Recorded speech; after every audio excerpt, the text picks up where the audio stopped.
Mesdames et messieurs, bonjour et bienvenue sur PDCI TV. C'est jeudi au PDCI RDA. L'actualité politique nationale est mouvementée ces derniers temps par plusieurs informations dans le but de secouer le parti politique, le PDCI RDA. C'est tout à fait normal, nous sommes en année électorale. C'est jeudi sur PDCI TV est une émission de 20 minutes au cours de laquelle le porte-parole décortiquera l'actualité de la semaine. Cette émission, comme je l'ai dit et comme son nom l'indique, sera diffusée tous les jeudis à 20 h sur PDCI TV. Aujourd'hui, 3 thèmes seront l'ordre du jour. Nous parlerons du président Thiam, du problème foncier et du logement, et nous terminerons par le projet de loi sur la zone industrielle.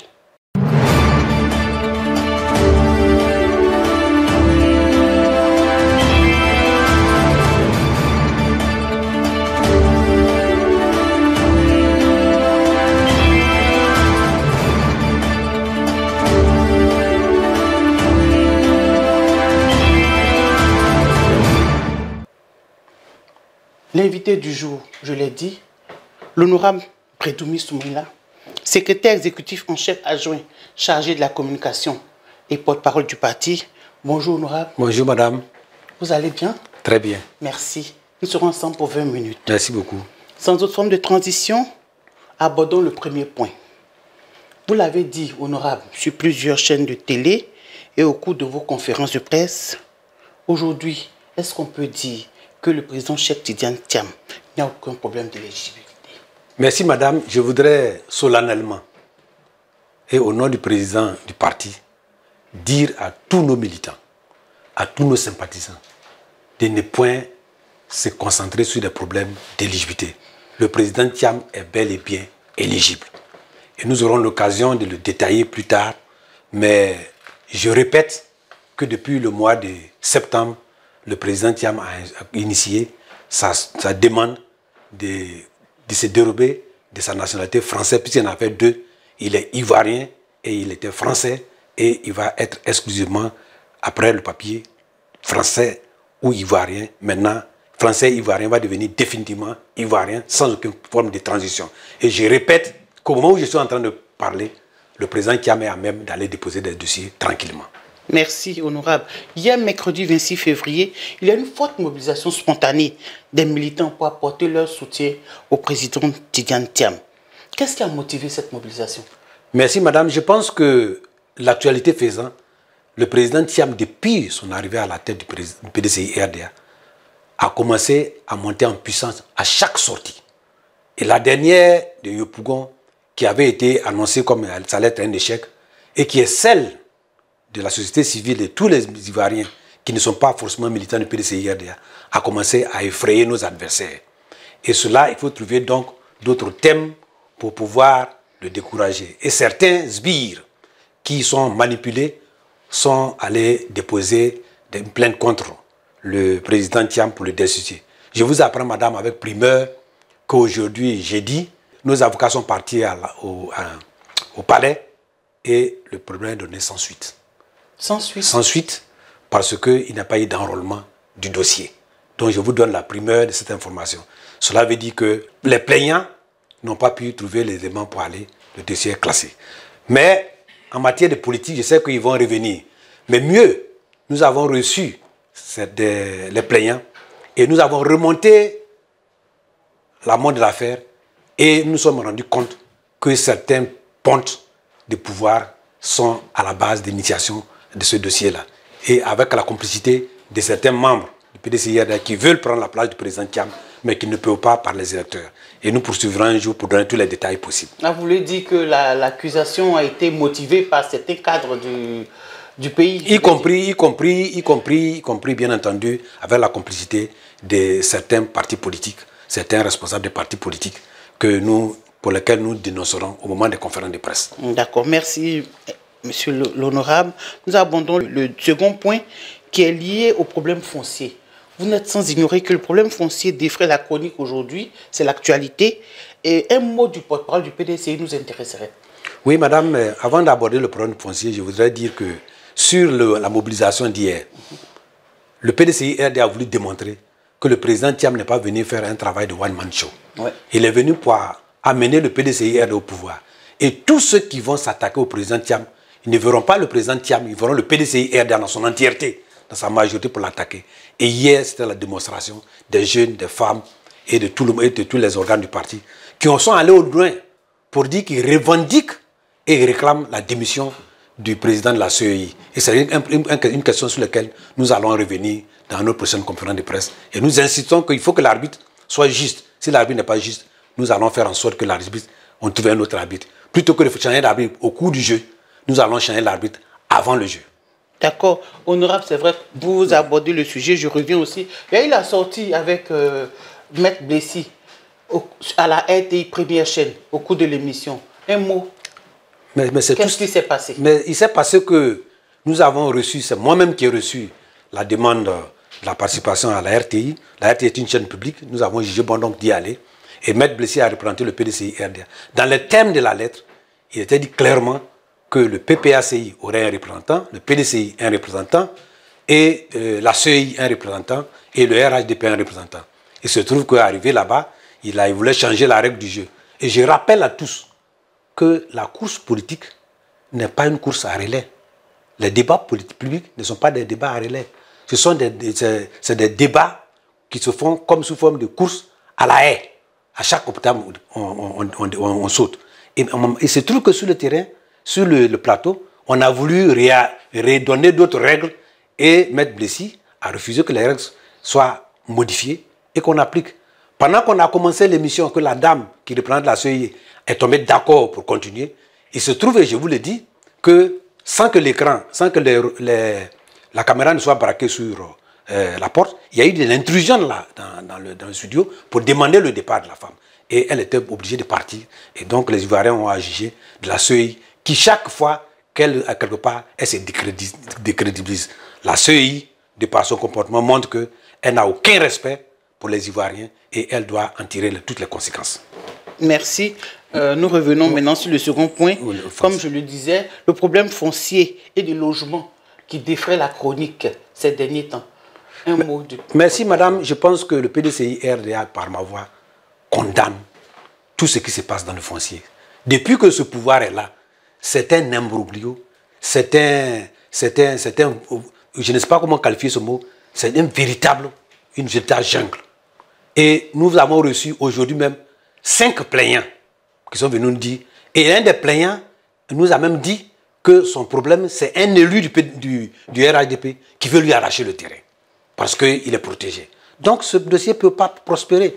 Nous demandons donc à tous ceux qui sont concernés, qui sont victimes, de se constituer en un groupe. Et que nous, PDCI-RDA, nous allons les accompagner pour dénoncer. De quoi s'agit-il? Il s'agit du fait que dans ce pays-là, des gens ont ramassé de l'argent. Et c'est tout ça qui fait que le GAFI, le groupe d'action financière, a classé la Côte d'Ivoire sur la liste grise. Et comme ils ont de l'argent en liquidité, et ils ne savent pas où garder cet argent, ils ne peuvent pas le mettre dans les banques. Ils veulent blanchir cet argent dans l'immobilier.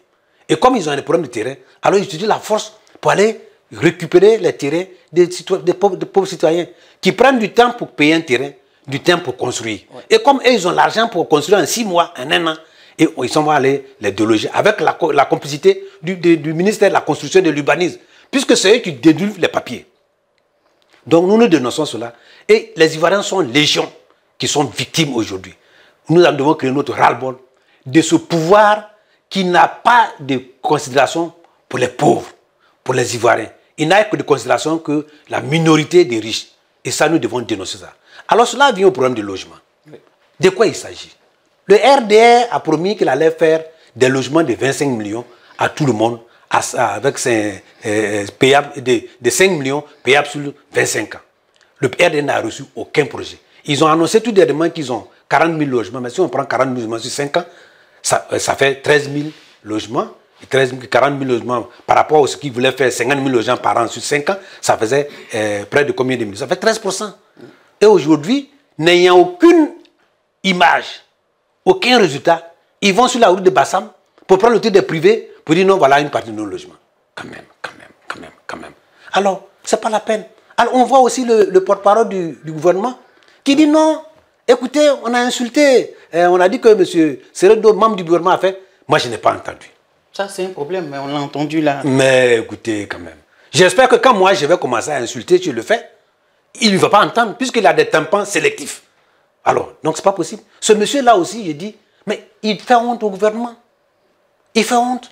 Si vous ne pouvez pas répondre à une question, vous dites que cette question-là, moi je ne peux pas répondre. Mais dites que tu n'as pas entendu, alors que tu es le responsable des TIC, avec le PLCC qui contrôle tout. Vous venez de prendre un certain nombre de choses, dites venir devant la nation et la communauté internationale, dites que vous n'avez pas entendu. Vraiment, je crois que c'est du mépris pour les Ivoiriens. Et nous condamnons cela aussi. Merci, honorable. Nous terminons par le projet de loi sur la zone industrielle dont il a été question à l'Assemblée nationale. Honorable, votre avis? Merci beaucoup. Je pense que ça fait partie toujours de l'intérêt que ce pouvoir accorde aux Ivoiriens.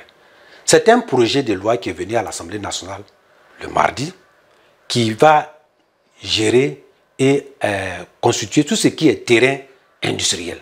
L'État veut arranger, veut légiférer sur cela. C'est une très bonne chose. Le terrain industriel, c'est quoi?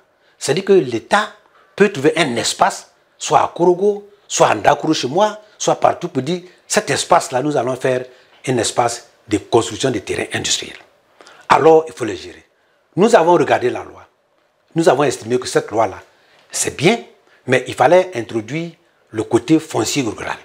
Si vous êtes producteur, que vous êtes dans une zone proche d'Abidjan ou proche d'un village, et que l'État va venir prendre cet espace pour confier à un industriel, pour en faire un bail amphithéotique, ça peut être 30 ans, 100 ans, 90 ans, il va faire produire de l'argent là-dessus.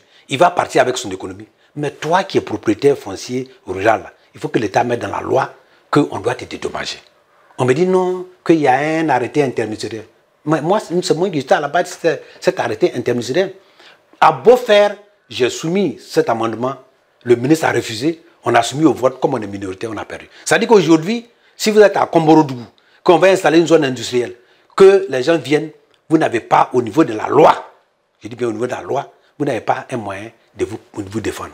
Deuxième amendement, nous avons dit, vous allez mettre des terrains industriels, vous allez faire appel à tous les opérateurs du monde qui vont venir, et ils ont les moyens.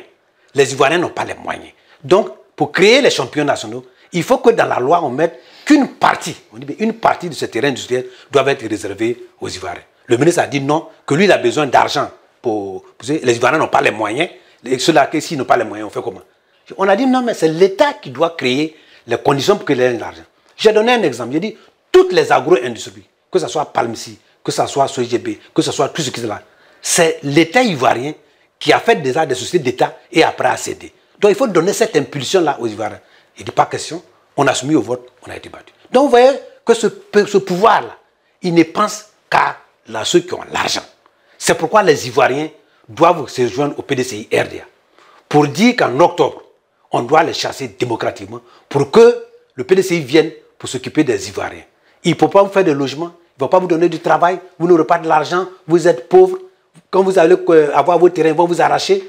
Les riches vont construire des terrains qui vont tomber en éboulis, mais ce n'est pas leur problème. Les Ivoiriens n'intéressent pas ce pouvoir actuel.